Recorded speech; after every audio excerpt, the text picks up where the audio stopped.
கர்த்தருடைய நாமத்திற்கு மகிமை உண்டாவதாக. இன்றைய வார்த்தை எண்ணாகமம் 12:7. என் தாசனாகிய மோசேயோ அப்படிப்பட்டவன் அல்ல, என் வீட்டில் எங்கும் அவன் உண்மை உள்ளவன். Numbers 12:7. But this is not true of my servant Moses, he is faithful in all my house என்று வாசிக்கிறோம். ஆரோன் மீரியாம் மேல் கர்த்தர் கோபம் கொண்டதினாலே ஆசரிப்பு கூடாரத்திற்குள்ளே 3 பேரையும் வரவழைத்து மோசைக்காக அவர்களோடு கூட பேசுகிறதை, வழக்காடுகிறதை பார்க்கிறோம்.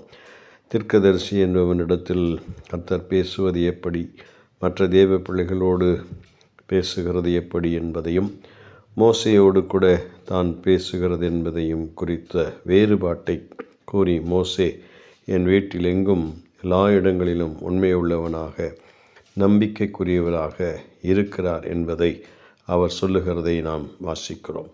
மோசேக்கு விரோதமாக பேசுவதற்கு உங்களுக்கு பயமில்லாமற் போனது என்ன என்று மோசேக்காக கர்த்தர் வைராக்கியம் கொண்டு பேசுகிறதை நாம் இந்த இடத்திலே வாசிக்கிறோம். ஆண்டவர் மற்றவர்களோடு கூட பேசுகிறதை விட மோசையிடத்தில் மறைபொருளாக அல்ல, வெளிப்படையாக முகமுகமாக பேசுகிறேன் என்று சொல்லுகிற பொழுது மோசையை ஒரு உயர்ந்த இடத்திலே வைத்து பார்க்கிறதை பார்க்கின்றோம்.